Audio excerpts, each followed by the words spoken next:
ቅዱስ ባስልዮስ እንዳለው አኮ እግዚአብሔር ዘወሃበነ ዘንተ ልሳነ ከመ ንጽርፍ ቦቱ አላ ከመ ንሰብሖ ለእግዚአብሔር። ይህንን አንደበታችንን የሰጠን እግዚአብሔርን ልናመሰግንበት፣ ስሙን ልንቀድስበት፣ ነገር እግዚአብሔርን ልንነጋገርበት እንጂ እግዚአብሔር የማይወደውን ነገር ልንናገርበት ዘበአርአያ ዚአሁ ተፈጥረ ባሪያውና በምሳሌው የተፈጠረ የሰው ልጅ ክፉ ንግግር ልንነግርበት ወይ ልናገርበት አልፈጠረልንም። እንዲህ ነው የሚል ሲጀምረው እስመ ከመ ዘይነግድ ብእሲ እንዲህ አድርጎ ገንዘቡን ሰጥቷቸው እንደሚሄድ ሰው እንዲሁ ይሆናል ይላል።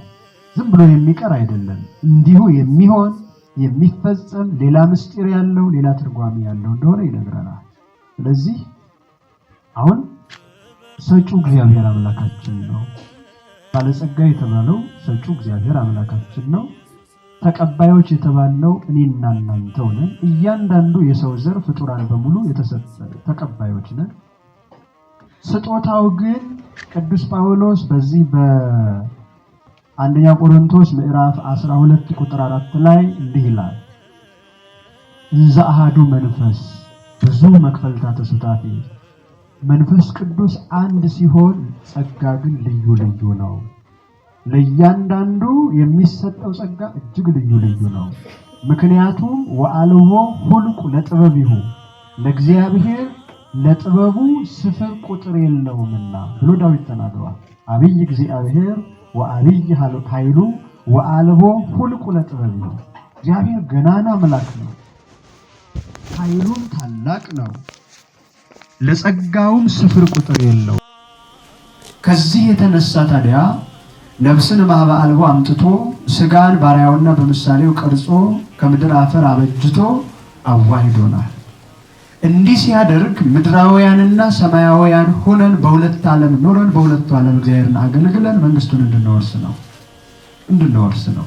ስለዚህ ሁለቱ መክሊቶች ሲባል ደግሞ ነፍስና ስጋ፣ አንድ መክሊት ሲባል ደግሞ ሰውነት፣ ትስብእት ማለት ሰውነት። ይሄን ዓለም ሰማይን ከነግሱ ምድርን ከነልብሱ በእኛ ጥበብና ኃይል ያመጣ ነው እንዳይደለ ታውቃላችሁ።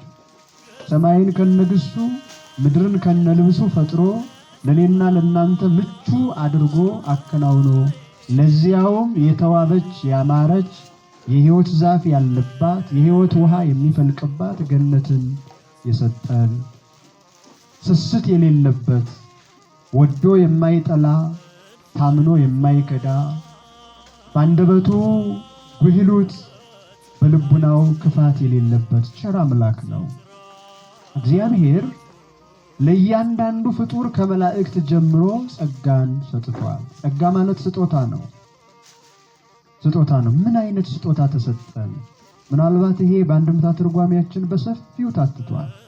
ለእያንዳንዱ 5 መክሊት የተሰጠው የተባለ ምንድነው? 2 መክሊት የተባለው ምንድነው? 1 መክሊት የተባለው ምንድነው? እንደው የትርጓሜውን ዝም ብዬ ላስዳስሳችሁ። ባለ 5 መክሊት ሲል የመጀመሪያው ለስነ ፍጥረት ይሰጣል። በስነ ፍጥረት እግዚአብሔር አምላካችን ስጠን ሳንለው 5ቱን ሕዋሳተ አፍአና 5ቱን ሕዋሳተ ውስጥ ሰጥቶናል። ወይም የስሜት አካላት የምንላቸው እንግዲህ 6ም ያደርሳሉ። 5 ተብሎ በትርጓሜው ተቀምጧል። ጆሮ አለን፣ ዓይን አለን፣ አፍ አለን፣ እጅ አለን፣ እግር አለን። አፍንጫንም ከጨመረ 6 ሊሆን ይችላል። ያም ሆነ ይህ ግን ይሄን አካል ሲሰጠን እግዚአብሔር ዓላማ አለው። ይሄን አካል ሲሰጠን እግዚአብሔር እንድናተርፍበት መሆኑ ተጽፏል። በተለይ በዚህ በመዝሙር 36 ቁጥር 12 ላይ እንዲህ ይላል። በመዝሙር 36 መዝሙረኛው ዳዊት እንዲህ ብለዋል፣ ሀጥ ይትሌቃ ሀጥ ወኢይፈዲ ጻድቅ እሰይ ምህር ወይሁር። ኃጢአተኛ ሰው አካልን ከእግዚአብሔር አካል ዘያክልን ከእግዚአብሔር ይበደራል፣ ነገር ግን ብድራቱን አይመልስም። ጻድቅ እሰይ ምህር ወይሁር ይሁብ ወይምህር። ጻድቅ ሰው ግን ከእግዚአብሔር የተቀበለውን አካል አትርፎ ያበረክታል ተብሎ ተጽፏል። በቀጥታ ለአካል ተሰጥቶ እና ባለ 5 መክሊት ሲባል እኔም እናንተም እያንዳንዳችን ሰው ሆነን የተፈጠርን በሙሉ እነዚህ አካላት ተሰጥተውን ተፈጥረናል። እዚያ ላይ ዳዊቱ ላይ የታተተው ምን የሚል ነው? ቅዱስ ባስልዮስ ዘቂሳርያ በተለይ መዝሙረ ዳዊትን በተረጎመበት እግዚአብሔር ጆሮን የሰጠን መልካሙን እንድንሰማበት፣ እግዚአብሔር ዓይንን የሰጠን መልካሙን እንድናይበት፣ እግዚአብሔር አፍን የሰጠን መልካሙን የእግዚአብሔርን ነገር እንድንናገርበት፣ እግዚአብሔር እጅን የሰጠን ሰርተን መጽውተን እንድንኖርበት፣ እግዚአብሔር እግርን የሰጠን ወደ ቤተ እግዚአብሔር እንድንገሰግስበት እንደሆነ ይተረጉማል። ለደረሰን ለድንግል ማርያም ልጅ ለኢየሱስ ክርስቶስ ክብር ምስጋና ይድረሰው።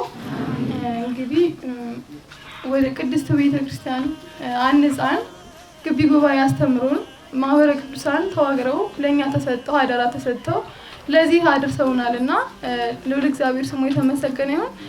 ለዚህ ሁሉ ብቃትና ስኬት በመጀመሪያ የኢየሱስ ክርስቶስ የእናታችን የቅድስት ድንግል ማርያም እርዳታ ኑሮበት እንጂ የኔ ኃይል ኑሮ ሆኖ አይደለምና ኢየሱስ ክርስቶስ አሁንም ስሙ ከአጽናፈ ዓለም እስከ አጽናፈ ዓለም የተመሰገነ ይሁን። ከዛ በተጨማሪ ለማመሰገን የምወደው በግቢ ጉባኤ እንድንማር በመንፈሳዊም በዓለማዊም የተሳለ ሰይፍ እንድንሆን ማህበረ ቅዱሳን ግቢ ጉባኤ እንድንማር እነሱንም እግዚአብሔር አምላክ ይጠብቅልን።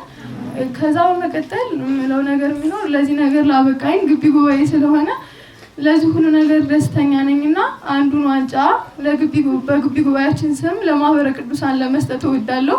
አንደኛው ዋንጫ ደግሞ ለእናቴ በባዶ እግሯ ሄዳ ላስተማረችኝና ለዚህ ላደረሰችኝ ለእናቴ ነው የምሰጣት እና አንዱን ለግቢ ጉባኤያችን በደባርቅ ዩኒቨርሲቲ ግቢ ጉባኤ ስም ለማህበረ ቅዱሳን አበርክቻለሁ። እግዚአብሔር ይስጥልኝ። አመሰግናለሁ።